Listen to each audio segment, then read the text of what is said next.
2월 24일로 우크라이나 전쟁 1주년이 지났습니다.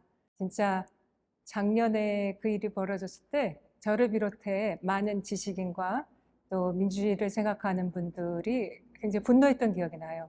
그리고 1년 동안에 그 많은 사상자와 또 200만 넘는 난민들이 발생했습니다.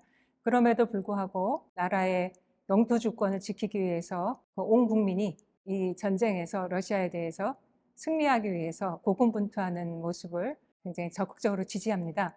우크라이나 전쟁은 여러 국제관계에서 우리가 갖고 있는 상식을 뒤엎은 케이스인데요. 이제 아시다시피 큰 세계 대전이 두 차례 발발하고 이제 강대국이 주변 국가를 진짜 무력으로 침입하는 그렇게 전쟁을 일으키는 경우는 없었기 때문에 이번에 러시아의 우크라이나 침공은 큰 충격을 준 것이 사실입니다. 근데 이제 우크라이나 전쟁을 어떻게 보냐에는 몇 가지의 축이 있는 것 같아요. 하나는 영토 주권, 독립국가의 주권을 이제 옹호해야 된다는 강력한 국제법의 원칙이고, 또 유엔이 가장 중요하게 생각하는 평화와 안보의 그 바탕이 되는 것이 독립국가의 영토 주권에 대한 존중입니다.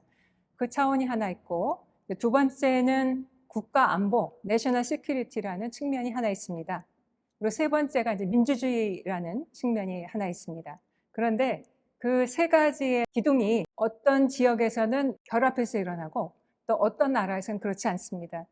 예를 들어서 유럽은 알다시피 이데올로기에 의해서 동구권과 자유진영 서방의 냉전의 구축이 되는 하나의 경계선이 됐던 것이 동유럽과 이제 서유럽 구도였기 때문에 이제 유럽에서는 독립국가 주권 침해에 대한 그 강력한 반대뿐만 아니라 자기네 나라 안보에 대한 걱정이 있습니다. 그렇기 때문에 이제 나토에 들지 않았던 스웨덴이나 핀란드가 나토 회원국이 되었고요. 또 폴란드 같은 경우에는 그렇게 모범적인 민주주의 국가가 아닙니다.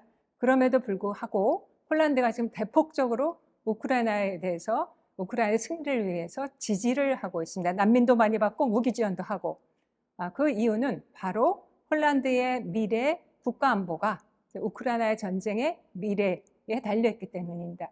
그래서 이제 유럽에서는 영토 주권에 대한 존중, 국제법적인 거, 그리고 유럽 영내의 어떤 지역 안보하고 밀접히 관련돼 있고, 그 참에 이제 미국과 유럽의 이제 특히 나토와의 관계가 더욱 이제 결속을 강화했습니다. 유럽에서는 이 두 가지의 측면뿐만 아니라 냉전이라는 것도 공산 진영과 자유민주주의 진영 간의 체제 대결이었기 때문에 민주주의에 대한 수호, 지지가 영토 주권의 존중과 지역의 안보 문제와 결합되어 있습니다. 그래서 세 개의 그 다리 같은 것이 지금 하나의 의자를 받치고 있다고 생각하면 되겠습니다. 하지만 다른 지역으로 가보면 이러한 것이 벌써 약해집니다.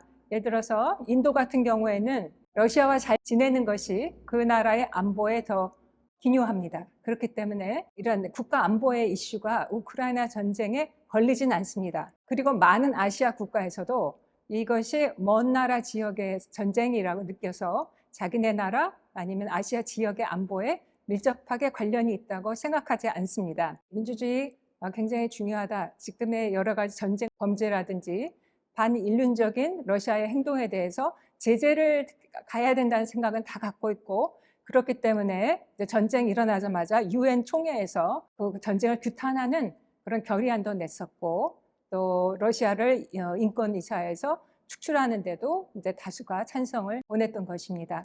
하지만 민주주의를 지지한다고 해서 우크라이나에 대한 물자 지원이라든지 체제에 대한 응원이라든지 하는 것은 나라마다 큰 차이가 있습니다. 다행히 한국은 일본과 마찬가지로 아시아에서 자유민주주의를 굉장히 중요하게 생각하는 나라인 만큼 우크라이나의 전쟁에 대해서 이제 러시아를 제재하는데, 우크라이나를 지원하는데 굉장히 열심히 왔습니다. 그럼에도 불구하고 이제 한국은 무기 지원 같은 직접적인 지원은 이제 기피하고 있고, 대신에 우크라이나의 전쟁에서의 인권의 문제, 민주주의의 수호 문제, 전쟁이 종식되면 우크라이나의 재건 문제에 대해서 열심히 노력하겠다라는 자세를 보이고 있고요. 최근에 나온 한국의 인도태평양 전략 보고서에도 보면 우크라이나 전쟁에 있어서 반인권 문제하고 재건 문제에 대해서 열심히 노력하겠다는 문구가 들어 있습니다. 그래서 한국이 비록 이제 군사 물자 같은 지원은 어렵겠지만 또 전쟁이 그렇게 쉽게 종식될 것 같지 않으니까 그간에 많은 물질적인 지원이 들어갔으면 좋겠고, 전쟁이 끝났을 때 한국 건설기업이 들어가서 다시 그 수익을 가져오는 그런 것이 아니라 순수하게 인도주의적 지원과 ODA가 들어가서 우크라이나 경제와 이제 여러 인프라스트럭처가 재건되고 우크라이나 시민들이 다시 자신들의 그 민주주의를 회복하는 길에 한국이 적극적으로 정부뿐만 아니라 민간들도 기여해야 된다고 생각하고 있습니다.